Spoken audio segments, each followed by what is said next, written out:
Good evening, ladies and gentlemen. I am your 28th favorite dad in the family community, Papa West, Jacob West, and we are here on the road to Debate Kingdom. We are here in everyone's favorite television league, late TV fights. We have two great competitors who are looking to maybe one redeem himself, maybe one become 2-0 in this little rivalry that we're creating. Even though no one's seen the other match yet, it has happened. We will not call it the Snyder Cut or anything like that. It has happened. I don't know if we'll see it. We don't know. But anyways, that match does not matter. This is the match that matters because this is the road to the Debate Kingdom. The winner of this match goes on to play Joe Farrelly for the Late TV Fights Championship. So we can't have a match without two people competing. So let's find out who we have competing. The first person directly below me, kind of slanted off just a little bit, Richard Swartz, Mr. Carefree. Richard, how are you doing today?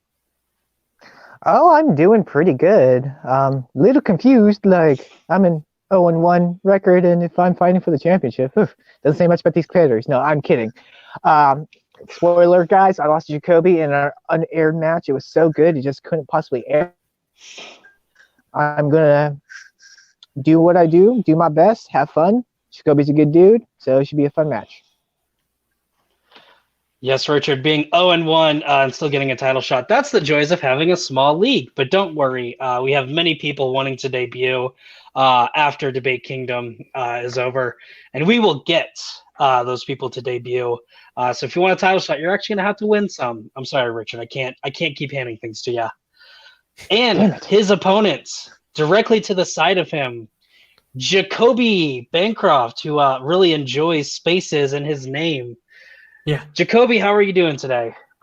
Doing great, but a little nervous at the same time. I think my last match with Richard was so intense, was so fun, and he's such a good debater and like a lot of things. So I'm all riled up and I'm very sweaty again. So I thought I scraped by with a win just last time. So now it's just like I thought I was done, but now we're facing again. So I'm really excited. Yeah, he's super nice and super cool. So I'm excited to be here. This is gonna be fun. All right, so we have two competitors eager to take each other on. And again, this wouldn't be a match unless we had people judging. So along with me, I have two very great people here. I say that one person, I have no idea what he's like. It's his first time in anything fan leagues. So we got him to judge LATV fight. And that is the wonderful man in the middle, Ethan Klein. Ethan, how are you doing today?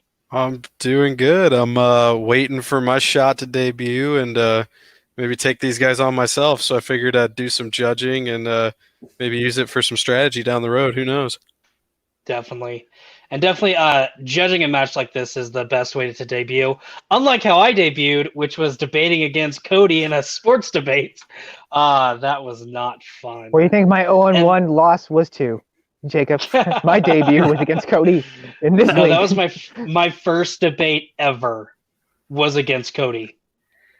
Like just straight throwing me to the wolves right there. Well, let's talk about that. Our third judge, saving the best for last. One of the best nicknames in the family community, Ryan the Carmel Mountain Pain. Ryan, how are you doing today? Well, I was just saying, I'm doing good. A part of me kind of wishes I'd be the one you guys would face, but apparently Joe Farrelly's now the TV Vice Champion. I thought it was Jay Burns. I guess that's what happens when I'm away from this league for what feels like an eternity. But Joe is a good dude. He beat me in a TV Fights match, and he earned it. So hopefully after Debate Kingdom, maybe if one of you guys end up winning, you might see me again coming down the road. But this is all about you two, and I'm going to let you guys know. I'm just going to judge you basically on your arguments. I'm bringing in no outside information, even if I know the question itself. So trust me, guys, I'm going to be listening very intently. Great. All right, and Ryan, very eager to take both of these guys down after Debate Kingdom to get his spot back in the championship. We'll see how that goes. So with that, late TV fights, the way it works for those of y'all watching, because more than likely this isn't your first time watching, but I always have that one weird person who, hey, I'm in the middle of the tournament. Let's start watching now. Why do you do that? I don't know. The rules of late TV fights is you have 4 predetermined questions. We're going to go first to 3 points. So if we have to go through all 4 questions, I do have a speed round to do the tiebreaker. Each question has 3 rounds in it. First is a 90-second opening. This is you to tell us who your answer is, why you picked that answer, anything else you want to do. It's your 90 seconds. Do whatever you want with it. Then we have a 5-minute free-form debate. This is 5 minutes where you are free to form your debate. That's why it's called a free-form. This is where y'all fight it out. The only thing we ask, please do not talk over each other. If it gets to a point where we cannot hear y'all, I will call a timeout. Timeout, it's a 10-second runoff. We will get y'all to calm down, quit talking over each other. I will tell you how disappointed I am in y'all. Just all that fun stuff. But you will lose 10 seconds of your time. So please, it's not worth it. And I do have kids, all under the age of 5. So my patience is very thin. Do not push me. And then the last round is the closing round. It's 60 seconds to sell us on your argument. Tell us why your answer is right. Tell us why your opponent's answer is wrong. After that, we will judge you and give you points based on who we feel did a better job. Each competitor does get a 1-minute extension to use either in their opening or their closing. You can use it on any question of the 4 predetermined ones. You cannot use it on your speed round, unfortunately. If you're like, I almost have this debate won. I really need to win this question, but I don't have enough time. Just say, hey, Jacob, give me my extra minute. The only thing we ask, please let us know before you start debating, or if you're like in the first couple words, just say, hey, Jacob, give me my extra minute. And I'll be like, yes, I can. If you are towards the end of your debate, hey, I need an extra minute. I'll be like, I'm sorry. You only have 90 seconds. So you cannot get your extra minute now. So without further ado, let's get into this. Our first question is in the category of Marvelous Mrs. Maisel, which is Jacoby's strength. The question is, outside of Rachel Brosnahan, who gives the best performance in Marvelous Mrs. Maisel? Jacoby, this is your strength, so we're going to have you go first. 1 minute, 30 seconds on the clock. Time starts when you start talking. Okay. Alex Borstein is the secret weapon of Marvelous Mrs. Maisel. I mean, as great as Maisel's performance is by itself, the show is really formed around her mismatched friendship with Susie Meyerson, played by Alex Borstein. That's the true beating heart of the series itself. I mean, watching these two radically different women work together to achieve fame and success has just been amazing to watch. And you can place a lot of that at Alex Borstein's feet. I mean, her character, Susie, has it the hardest out of anybody in Miss Maisel. I mean, everyone else operates in this bubble of like privilege and wealth, but it's Susie that's the everyday individual that really has to grind and claw and scratch her way to success. As fun as everybody else is, it's Borstein who brings the most heart, as we want her to succeed in everything that she does. She brings the funniest lines as she can deliver one hell of a witty retort back to the people. And she's the most important to the story in helping our main character grow and change into the character that we want her to be. So if you take in all those factors overall, the best performance of the show is, outside of Rachel Brosnahan, is Alex Borstein as Susie Meyerson. Yeah. All right, with 10 seconds left. All right, Richard, we are moving on to you. 1 minute 30. Tell us your answer. Time starts when you start talking. Rachel Brosnahan obviously plays Midge Weissman. She is the lead. She does an amazing job throughout this show, Marvelous Miss Maisel. She is the highlight and focus. But one individual who stands out the most, other than Rachel Brosnahan, is Tony Shalhoub. He plays Midge's father, Abe Weissman. What makes him so special, why he has the second best performance, is that he shows so much character progression throughout the whole, for every episode, every season. He shows character progression. When he's on camera, people pay attention to him. People light up when he is in a room, and also Tony Shalhoub. He's not a big character, say as Rachel Brosnahan or Alex Borstein. He is a smaller role, but when he is on screen, people focus on him. You see the progression of a character, of influence, and the audience focuses on him. They want to know more, and I will explain more why Tony Shalhoub is the second best as soon as we get to the fighting.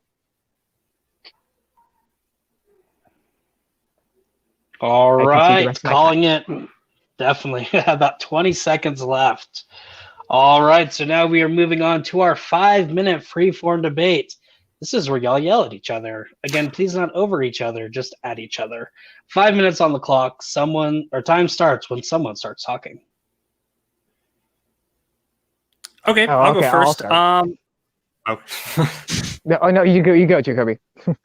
Okay, I'm saying when you say that Abe Weissman shows the most character progression, that was your first big point, and I disagree with that. I think Abe Weissman is a very inconsistent character when it comes. Oh, one of our judges is gone.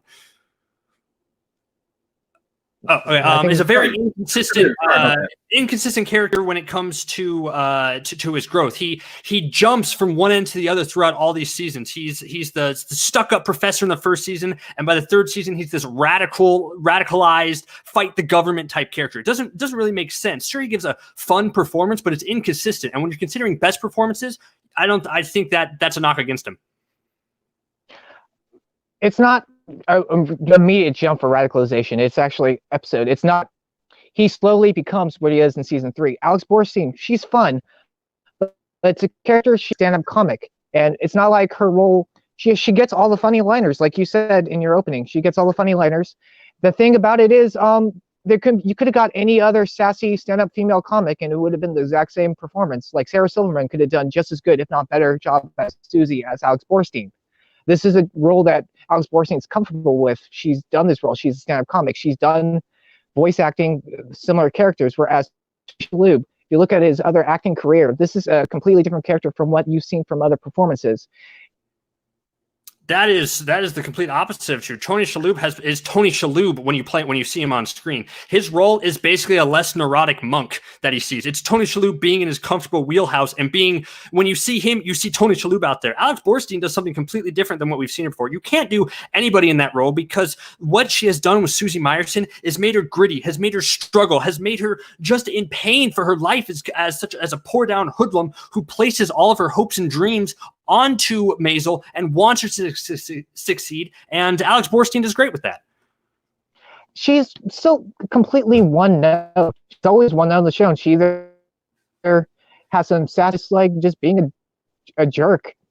Like one or a few times she'll have an emotional scene, but so does Tony Shalhoub. Tony Shalhoub, when he did the opening in the first or second episode of the first season, when he is discussing to a student why he chose this other person to have your answer, the focus was on him. The audience was engaged with Tony Shalhoub's character. He's barely on screen. Alex Borstein's way more on screen, but when Tony Shalhoub is on screen, he shows more focus. He gets more focus from the audience than Alex Borstein's character. Alex Borstein does the exact same bit. There's no progression, and she has done similar roles on Mad TV.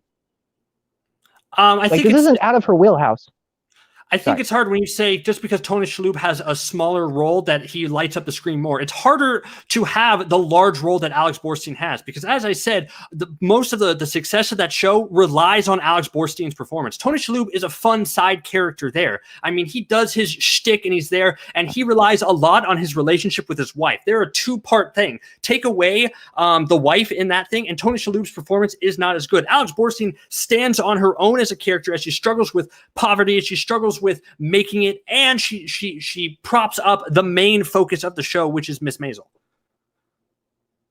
Tony Shalhoub, no, it's a lot harder to have a smaller role, especially when he is rarely with Rachel Boersham, Midge, throughout the whole series. He's usually either with his wife or once in a while with Midge. And Alex Borstein, Alex Borstein is always with the main character of the show. So it's a lot easier for her because she's there. She knows what's going on. Tony Shalhoub, a lot of the times, is not on camera. Is maybe not. He has to go on from what his performance is what he has to go on from what he reads as a line. See, and I'm saying that we're arguing the same point, but I'm saying that's a point for my character because this is the thing about the best performance. And because Alex Borstein is there all the time, doing the more complicated storylines, doing the harder tasks, instead of just showing up in smaller scenes and not even being around Rachel Brosnahan that much, that's what makes Alex Borstein have the second best performance in that show beside her. Sarah Silverman, Amy Schumer, any other sassy female comic could have done the exact same performance as Susie's role. No one other than could be this character, could embody Abe Weissman's character. There are other female comics for Alex Borstein. Alex Borstein is kind of irrelevant. Sarah Silverman could have done just as good, if not a better job. Sure, Tony Shalhoub is good at this role. It's because he's playing Tony Shalhoub. That's why he fits so well in this role, because it's him doing it. There's no stretch and there's no reach. Time. Oh, we stopped closing. Sorry. Yes, Jacoby, we do still have closings. However, since you opened it up, you will be finishing us off in the closing, so you do get a 1 minute break to do whatever you want with that break. But during said break, Richard, you have 1 minute on the clock to fully sell us on why Tony Shalhoub gives us the best performance in The Marvelous Mrs. Maisel. 60 seconds on the clock. Time starts when you start talking. Tony Shalhoub gets the best performance in Marvelous Miss Maisel because the audience have his attention. He takes over Rachel Borsteman's show. It's her show, but he takes over it whenever he is on stage. Alex Borstein, as great as she is, her character could have gone to any female comic, any sassy female comic, and it's not even that great of a range. Note, comment, being a jerk to others, being a jerk to Joel. There's no other. There are multiple other female comics that could have done this role. There's only one person who could have been Abe Weissman. That is Tony Shalhoub. It was a role for him. You even said it yourself. It's Tony Shalhoub playing Tony Shalhoub, but only Tony Shalhoub can play Tony Shalhoub. And also the fact that his character has way more of a character progression than Alex Borstein. She's always one note throughout all 3 seasons, and Abe has more character development from being a protective father to radical. Time. All right, Jacoby, minute on the clock to sell us on why Alex Borstein is the best performance. Minute on the clock. Time starts when you start talking.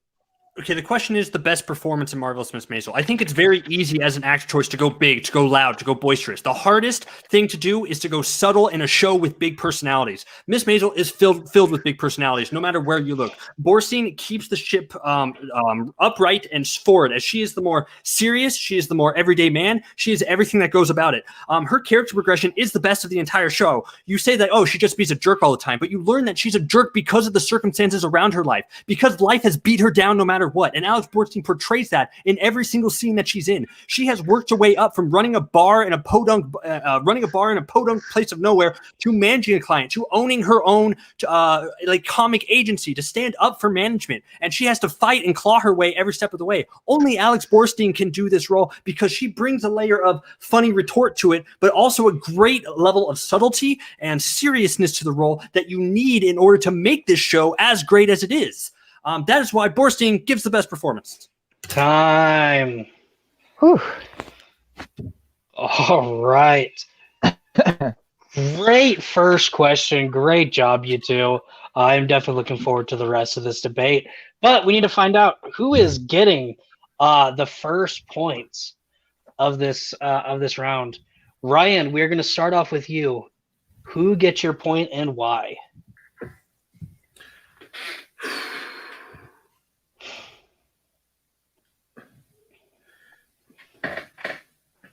Both guys had great openers. They had great closers, really, really painting that picture on both actors, and they had great retorts. But in the debate, I was hoping to look for one thing you guys were going to bring up when it came with your actors, and that was examples, like moments, like something from the show that you could use as an example. And it's for that, and it was throughout later the debate, Richard brings up that example of a scene Tony Shalhoub acts in. and he's going to get my point. Now, Jacoby, he did a great job showing that Alex Borstein gives a great performance, but the thing was, I was hoping for some examples in there. And I think at the same time, Richard was hounding him down by saying Alex Borstein's role could have been done by another female comic like Sarah Silverman or Amy Schumer. If Jacoby had just brought an example of a certain scene coming up and then showing how Alex Borstein was able to portray that, even if we could imagine how, even just a little retort back to Richard, that could have brought back on even playing field to give him the edge in the closing. But it was just that one little tidbit that Richard brought in with Shalhoub which got him my point. All right, so we have Richard getting the first vote in this question. Ethan, we are moving on to you now. Tell us, who is getting your point and why? I was looking for a lot of the same things that Ryan was, and I saw those things, but kind of in a different way. Actually, I wanted to say it was close for me up until the end, and Jacoby's going to get my point because I thought he did give that example.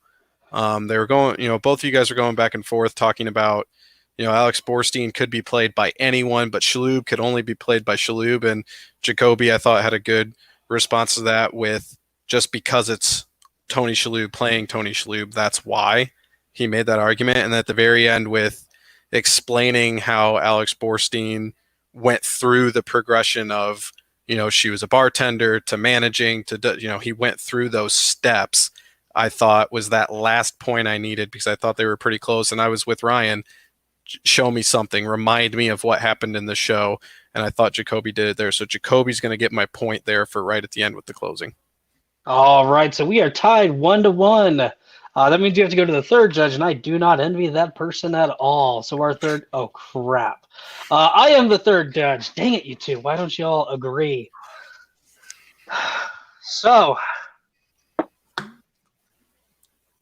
I'm going to give the points to Jacoby for exactly what Ethan said. It was very back and forth during the debate, but Jacoby really sold it in the closing.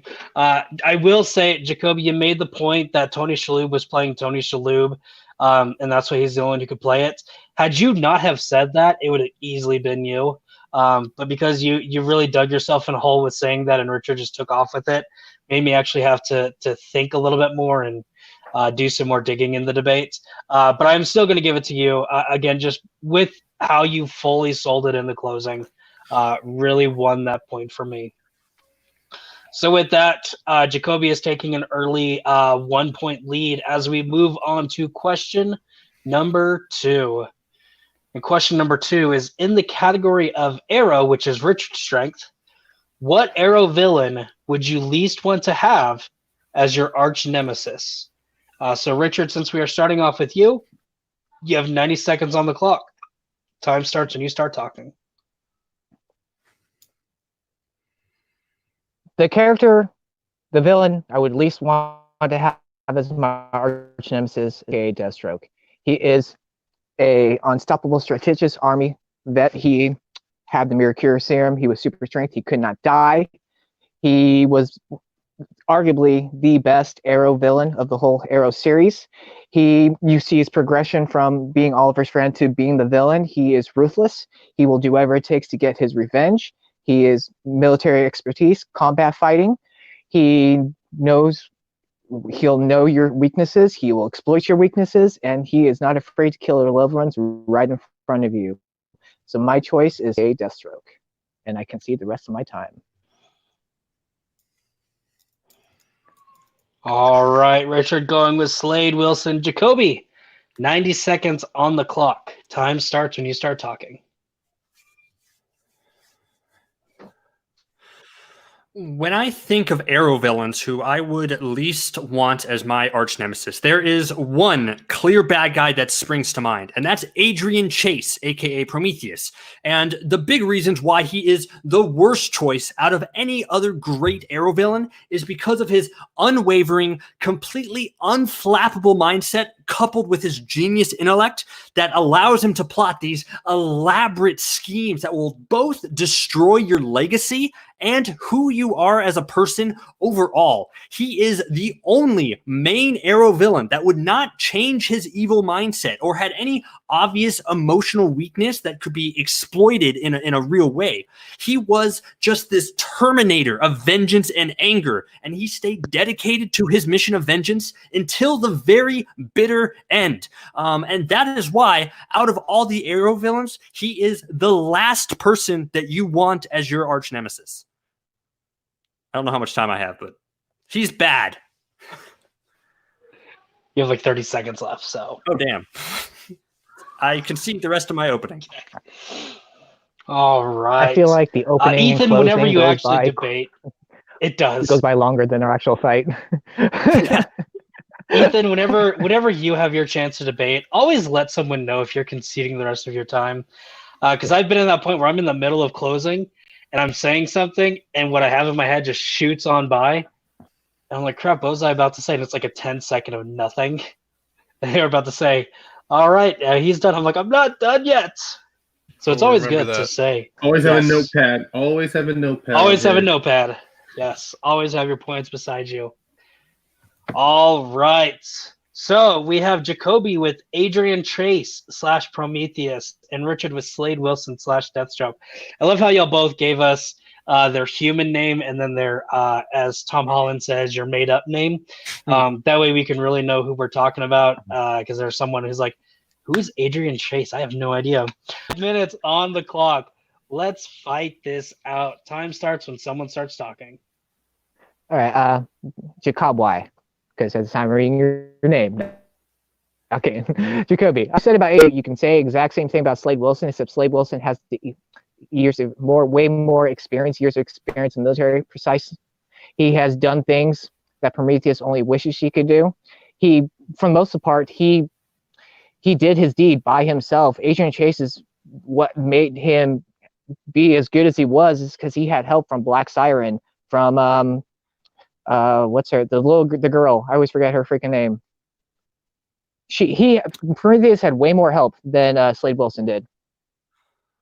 Yeah, but I would say Prometheus had a very clearer goal because as you kind of mentioned in your thing that Slade started as Oliver's friend. He is jacked up on this Maracura serum. He is corrupted. He's not thinking clearly. He's kind of a good guy at the end of it. He's someone who I know I can change if I'm doing okay. Like I could get him back to the side of good. Adrian Chase never wavered. You said Deathstroke was okay with killing his family members.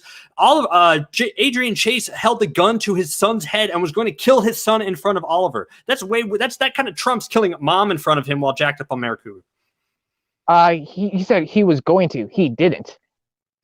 Slade Wilson. Because let me bring up the fact that I would way rather take on Adrian Chase than Deathstroke because Adrian Chase is dead. Like he's a ghost now. I would much rather face a ghost than I would Deathstroke.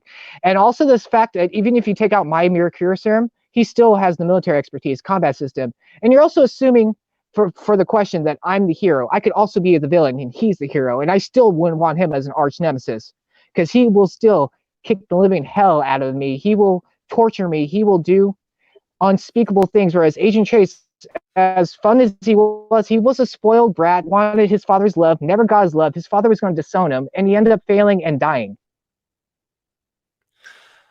Sure, but he still accomplishes what he wanted to do, which is break Oliver Queen and expose him. He did something that Slade only got to be able to do what he did because he knew Oliver as a good guy. Adrian Chase started as a bad guy and then had to suss out everything about Oliver's life systematically and break him down as it goes. You say that Deathstroke, would torture you, would do all this stuff. I never saw Deathstroke really torture Oliver in the way that Adrian Chase did, which is chain him up and break Oliver's mind and make him say out loud that he enjoys killing, that Oliver is not the hero, that he is just a killer of the thing. And that is why that is someone who I do not want to go against. You say that, first of all, Slade Wilson killed his mother in front of Oliver. That is torture. He also kidnapped his sister. That is also mental torture. And also, Agent Chase did technically start off as a good guy. You all assume he was the good guy when he was pretending to be the DA. And he didn't have... But for Slade Wilson, you see the progression of what he was, what he became. He was still dangerous even as a friend. And he still has the military expertise. He can still he does everything that Adrian Chase can do, but better. And you're also putting the fact that, yeah, he may be a good guy now, but I'm not saying that I could be the villain, and I still would not want to have Slade Wilson as an arch nemesis. I would rather have Adrian Chase. He's dead. He's a ghost. He's not going to do anything to me anymore. That's a moot argument for this argument because it doesn't matter about who's dead and who's alive. But the thing is, like, Slade was training his entire life to be the military, and he still lost to Oliver, even though he was still a pretty good fighter. Adrian Chase trained for a short amount of time and still wound up as one of the top fighters that he ever got to face.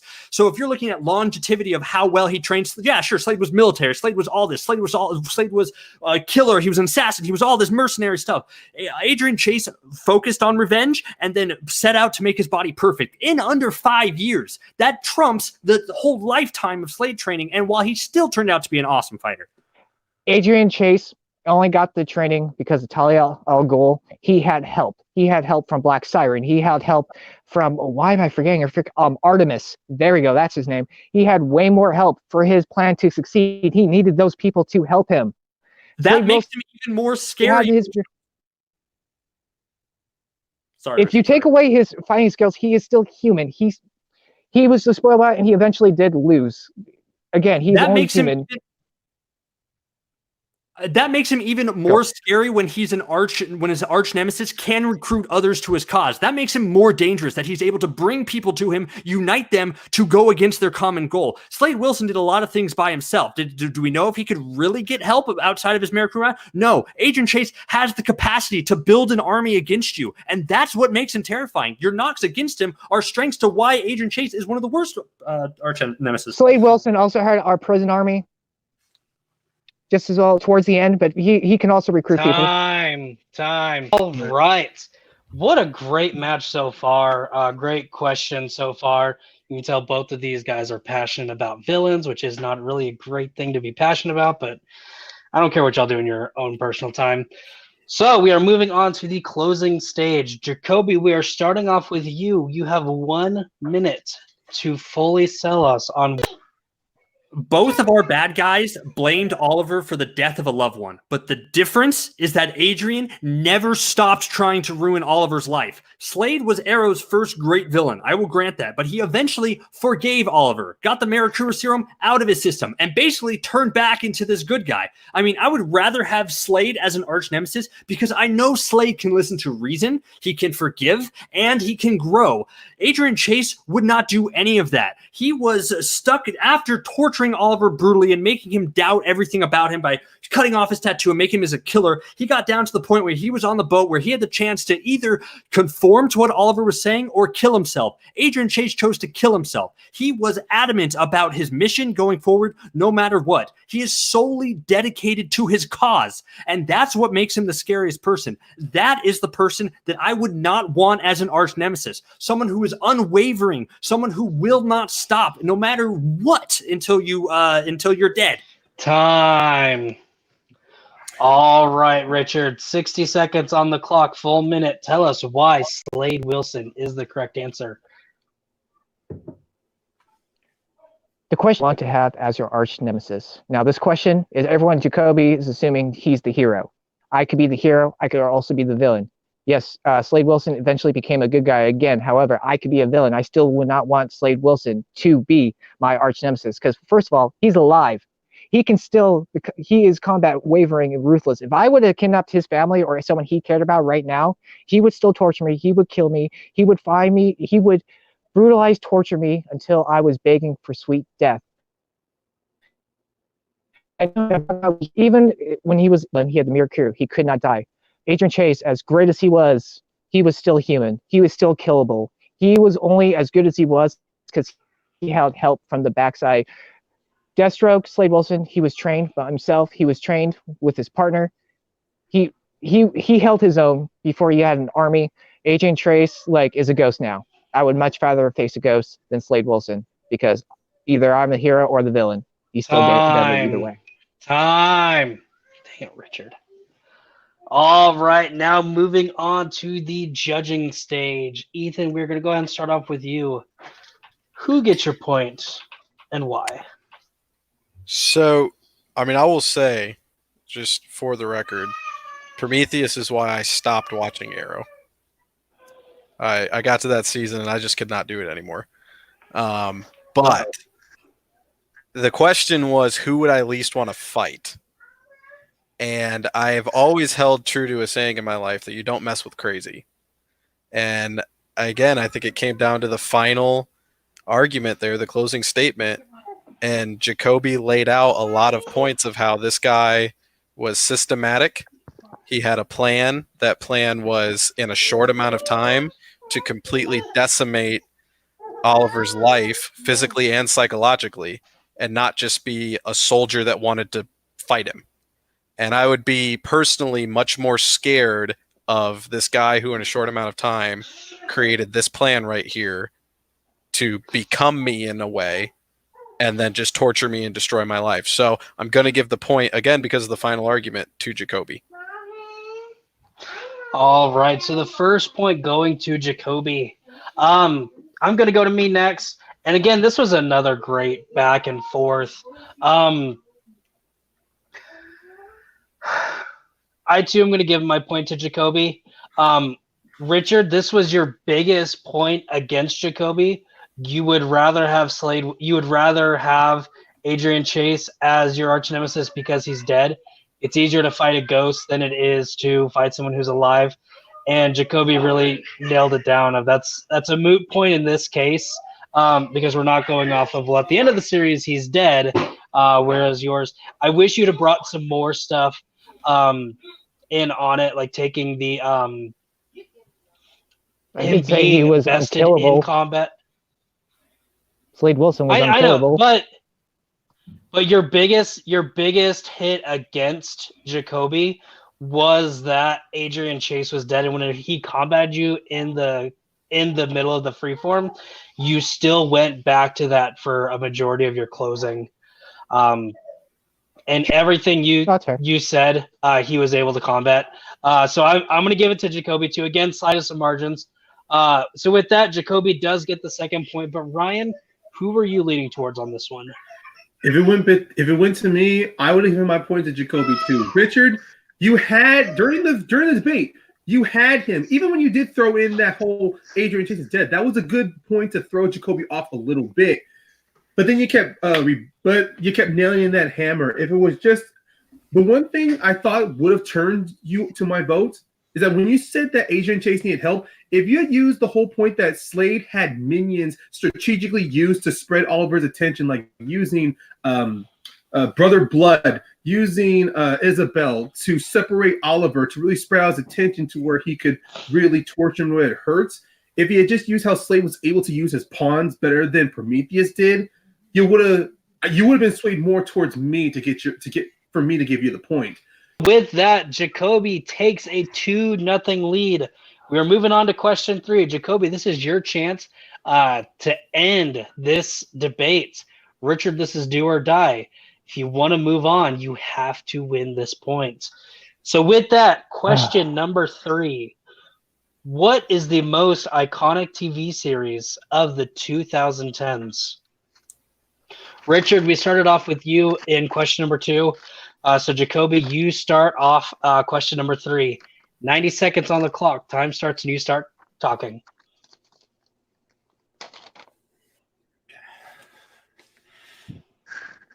Dun, dun, dun, dun, dun, dun, dun, dun, dun, dun, dun, dun, dun. Okay, I'm not going to sing the whole thing, but even just starting that, you know what I'm talking about. I mean, Game of Thrones is the most iconic TV series of the 2010s. It's not even a contest. I mean, it was a cultural phenomenon, not just in a small cult classic, oh, this is kind of a cool show, you should check it out when you have a chance sort of way. No, but globally, it was the biggest, most talked about, buzziest show in its heyday. It was a juggernaut, and its impact on our everyday lives, looking at all the people who are named Arya or Daenerys or Tyrion or all that stuff, and how it launched these people into stardom is just apparent of how much of a global impact it has. When you have to name something like the most iconic show of the 2010s, I think you need to evaluate its overall impact on the world and how it changes the landscape of television going forward. No other show from this period can say it was iconic as Game of Thrones.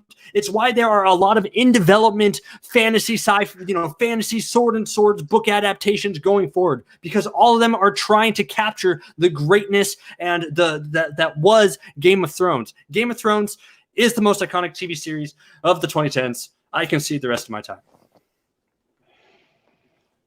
All right, and with 10 seconds left, he chooses to concede. I wrote that on the wrong one. So, Jacoby starting us off with Game of Thrones. Richard, 90 seconds on the clock. Time starts and you start talking.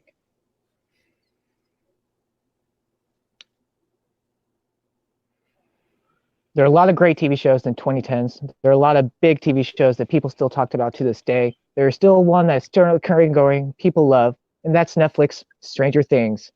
It takes place in Hawkins, Indiana. Group of kids trying to save their friend got kidnapped from the ghosts, go on an adventure to help save their friend, to save their town, to save their family and friends and loved ones. The show is iconic because it has given a bunch of unknown actors, these kid actors that they would never have been casted in to begin with. Winona Ryder plays a fantastic mother. I'm going to keep on going, talking more about the 5 minutes. Why Stranger Things is still talked about. There are memes about Stranger Things. They're iconic, but the difference is it's as short. And I'm going to go on the 5 minutes because the opening is not the most important. The battling and the closing, and I got this. Let's do it. All right, so with 30 seconds left, choosing to concede, and a bold strategy saying that the opening is not important. Let's see how that pays off for him. So we have Richard with Stranger Things, Jacoby with Game of Thrones. 5 minutes. I meant the opening of the TV show. Sorry. Okay. Thank you for that's using that's that what I meant. now and not. Okay. All right. 5 minutes on the clock to battle this out. Time starts when someone starts talking. All right, I'll start first this time for this. One of your first points in your opening was that like it took these unknown actors into the thing. That's exactly what Game of Thrones did. It made Peter Dinklage, Lita Headey, Emilia Clarke, Kit Harington, Richard Madden all into these household names, these big guys. So that's one of your first points in making these kids into these stars. I don't think that's as fair of a comparison. First of all, Peter Dinklage, Lita Headey, they're not unknowns. They were known for other movie roles in other Broadway shows. So don't just say. Kit Harington, yeah, he was new. Emilia Clarke, she's been in a few things as well. This was her big role, obviously. But they were not unknowns. They were known to other people. And also with Game of Thrones. Sorry, no, go on. I was talking. No, you go. No, okay. I was just saying, just like Peter Dinklage was good in a small role in Elf, but that's really like what his most famous thing is. I'm saying that what Game of Thrones did for all of these films is made them superstars. It's made them household names. Even if they were on Broadway before, that doesn't mean they were as well known as everybody else. Game of Thrones is a Lord of the Rings knockoff. It is based on books. It was based on the books. It's not even original concept. It was literally a Lord of the Rings knockoff. Game of Thrones had their own books before the movie. The people were reading the books. They're excited for it. Saying that it was this big thing, it was based on books. Stranger Things, for the most part, is an original concept. There may have been a few ideas floating around, but it's original concept. Game of Thrones is based on books, based on Lord of the Rings lore, fantasy lore. We've seen it before in Lord of the Rings. We've seen it in Spartacus. We've seen it in other shows. And it's also, your show is on HBO. They have the budget to do what they could have done. Ours was Netflix. They have a big, as nowhere near the budget as HBO does.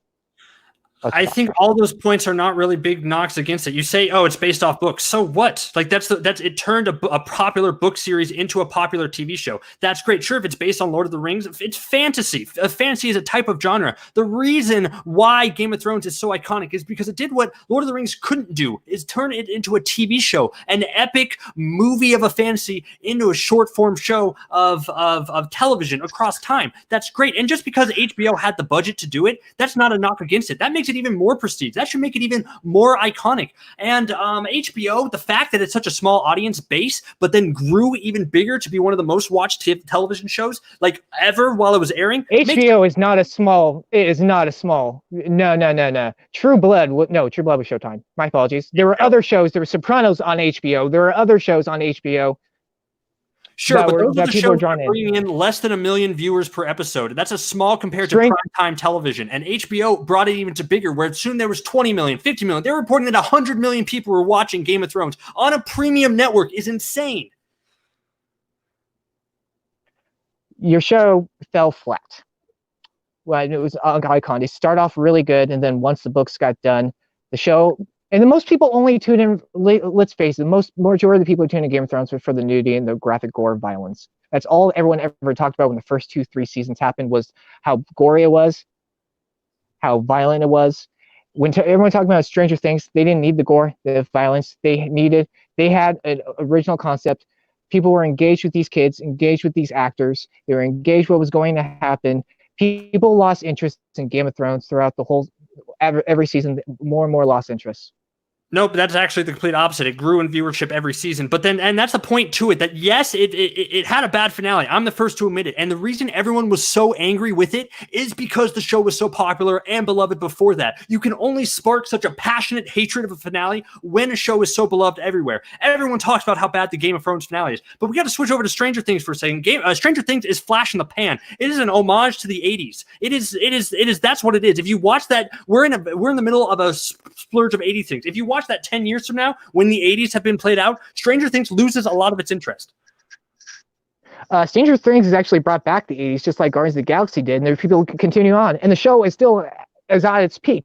There are more and more viewers going on. They're excited for the next season.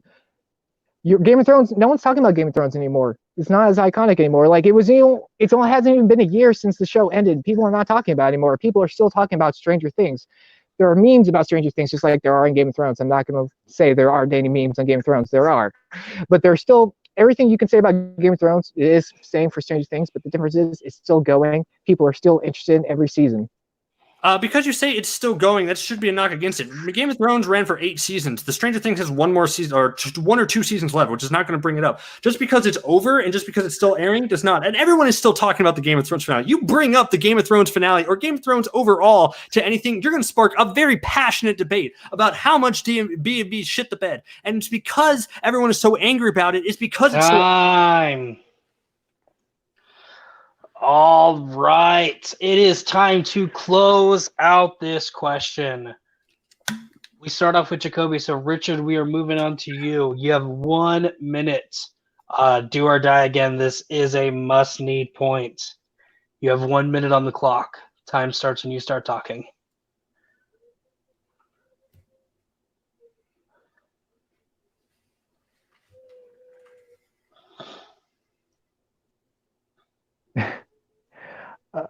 Give me a sec.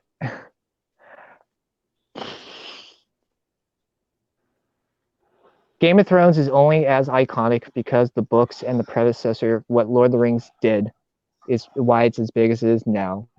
The story was really blah. It was very basic. The majority of the people who watch the show are the people who have read the books, and more interests of the people who caught on to Game of Thrones were heavily disappointed, especially with the last season, which almost took 2 years for it to happen, and it got such a disappointing season. Stranger Things never had the budget that Game of Thrones did, but still, every season is amazing. Every season is interesting. Gave unknown actors a chance that also these actors would never, without the show, they probably would not have been cast in really anything, because Gaten Matarazzo would never have been cast in like a show because the way it looks wise. You could say same thing with Finn Wolfhard. Gave these kids some time. Game of Thrones, Lord of the Rings knockoff. People have already stopped talking about it. I've heard nothing about Game of Thrones now, Ed. Yeah. Time. All right, Jacoby, you have a minute on the clock to close out this question. Time starts when you start talking.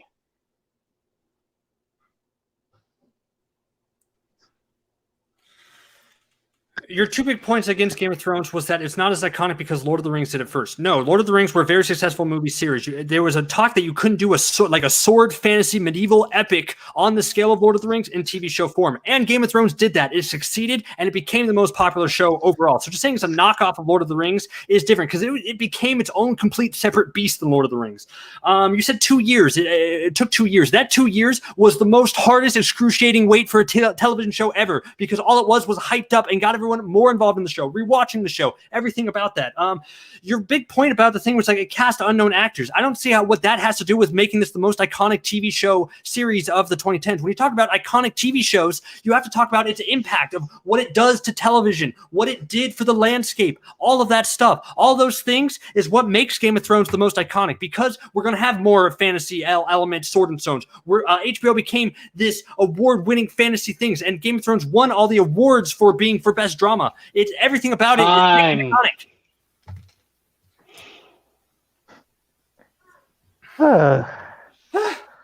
All right, so moving on to the judging. We're going to start off with me first because that's the way the numbering goes, and I hate that.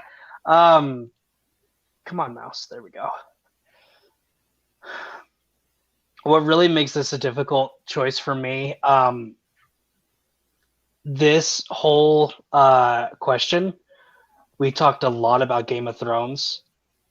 We did not talk a lot about Stranger Things. Jacoby, you really only had like just a couple knocks against Stranger Things. I really wish you'd have brought some more against why Stranger Things isn't as iconic. Because had you done that, it'd be easy, me going for you. One thing you did well, though, every point Richard had for Stranger Things, you pulled towards Game of Thrones. And a lot of the points that Richard gave against Game of Thrones, you countered. Richard, one big thing that I have with your argument, you said with Game of Thrones ending, no one's talking about it. I don't know what rock you're living under, because so many people are talking about, first off, just how bad the ending was. But then also the spinoffs, what's going to happen, what's going to be next. The fact that there are spinoffs in the works, one that just failed, I believe, and then one that a pilot's been shot and all that. But there has been a lot of talk about Game of Thrones since it's ended. So, yeah, I'm going to give it to Jacoby on this one also. Ryan, moving on to you. Who gets your point and why? What I'm about to say is not going to count to my judging points. Funny how Richard, when he said no one talks about Game of Thrones, I remember one of my late TV fights. It was pretty much make a better pitch to end Game of Thrones, which is hilarious. With that being said, my sentiments are similar to Jacob's as well. Although I'm looking at a different angle here. The more Richard was able to keep throwing darts like knives at Jacoby on Game of Thrones, and while he did definitely bring up a lot on Stranger Things, yeah, Jacoby just didn't have enough. I think Jacoby he did everything good. He was able to rebound. He was able to counterpoint. I guess when it came down to it, I think maybe strategize it if he was able to follow a counterpoint with an attack.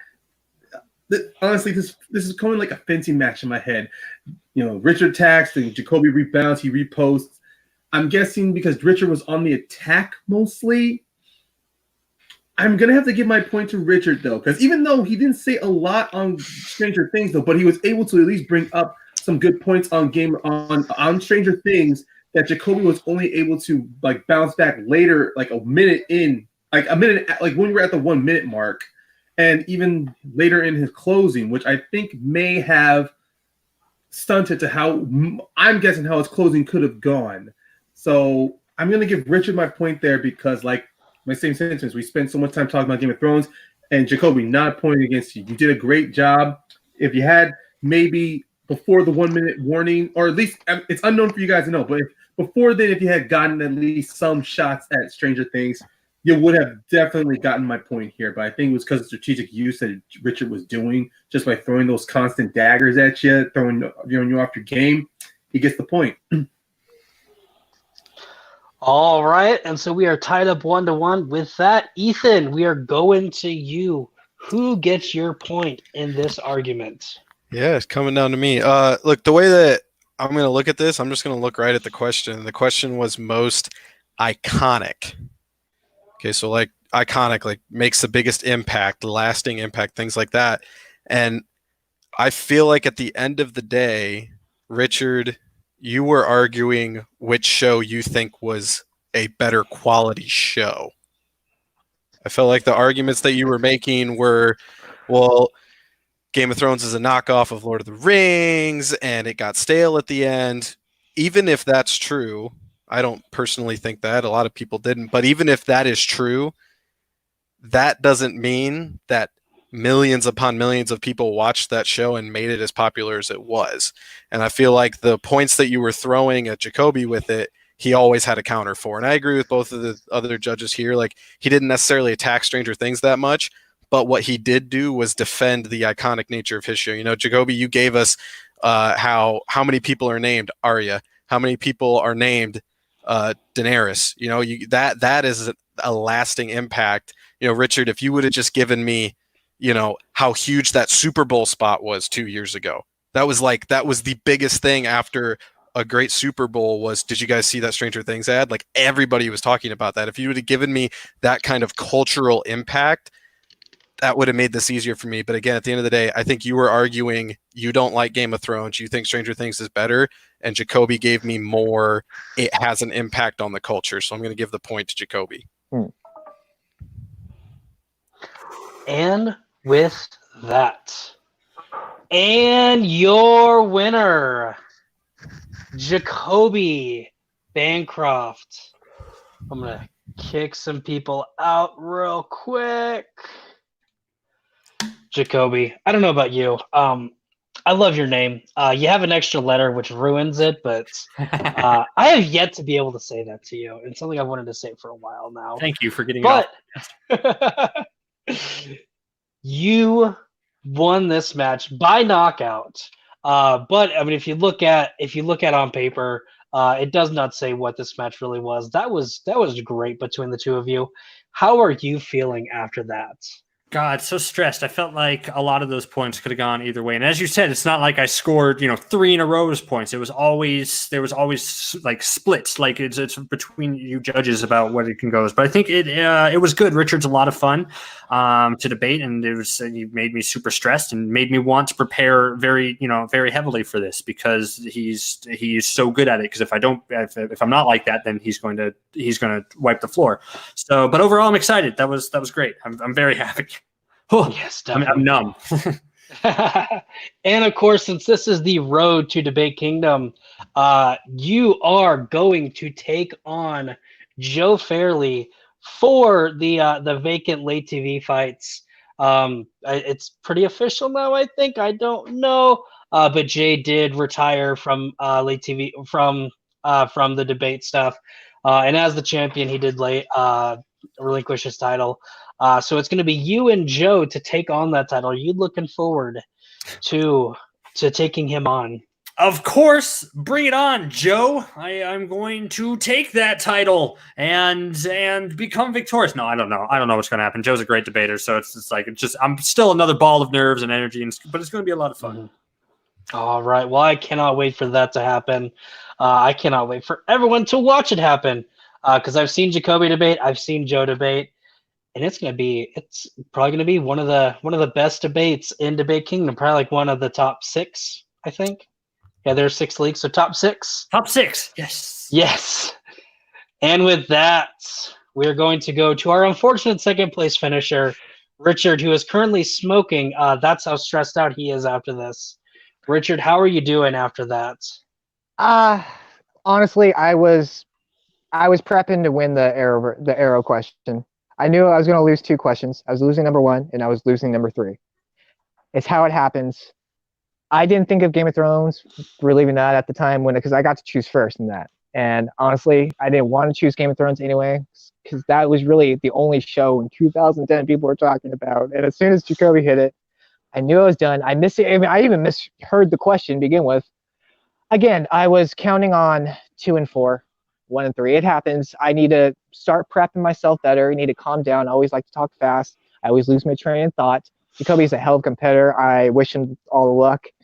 He has a tough road ahead of him with Joe for the championship, and hopefully I'll come back next time stronger than ever. Need to breathe.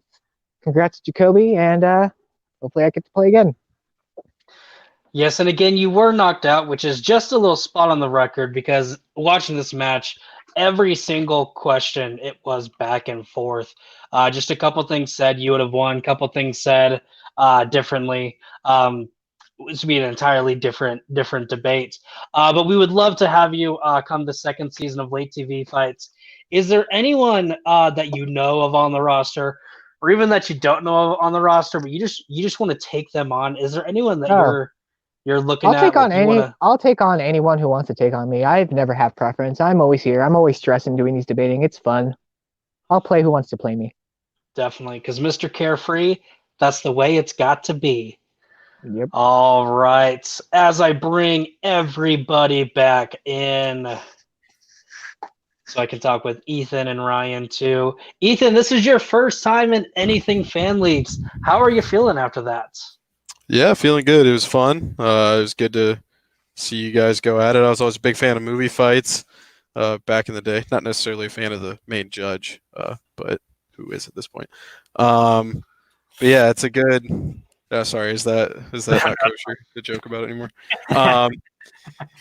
Yeah, no, it was a good first step. Get my foot in the door, and I'll be happy to judge again. I'm definitely ready to compete as well. It looks like a lot of fun, even though you guys look a little nervous and stressed out. I had the easy job, but yes, it's amazing whenever you're on the other side and actually debating, because you don't think, hey, this isn't stressful. Oh my goodness, yes, it is. I've been in 2 championship debates past couple weeks, and I've already lost so much more hair than I had 2 weeks before. Just kidding. I've always been bald. Ryan, how are you feeling after this? Well, hearing the news of what you said that Jay Burns retired kind of pisses me off because he beat me in order to get that championship.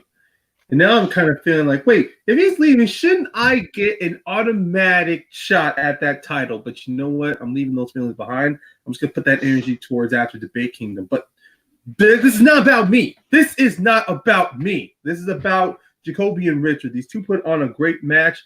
And to be honest, both of their questions, I mean, all their questions in general, I don't know what their fourth question was, but it was just insane. To me on Arrow, I could have gone either way with these guys. It ultimately fell down to how they were able to, at least employ, or I can't think of the word, but how they're able to just use their answers. And Jacoby just had a more stronger answer to it. He kind of mirrored the character of Prometheus himself. He stayed one track on his goal. I told you don't mess with crazy.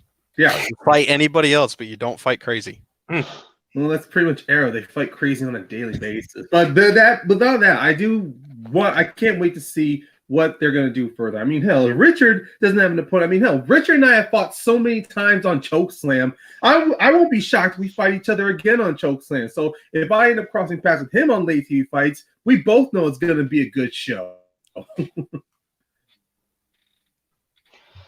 All right. That might be something I put in the works. Being one of the commissioners of Late TV Fights, I have all the power in the world to do just about anything I want to. So I might put you and Richard against each other. We'll see. I haven't thought too much about it. And to talk about your automatic rematch like you're wanting, it was called your match versus Joe Farrelly, which I know. Had you have won that, you would be facing Jacoby. So can't be too upset at me for that. But without further ado, I have been your 33rd favorite dad in the family community, Papa West, Jacob West. That directions are hard. That has been Richard. That has been Jacoby. That has been Ryan. And that has been Ethan. Have fun. Do what you do. We'll see y'all later.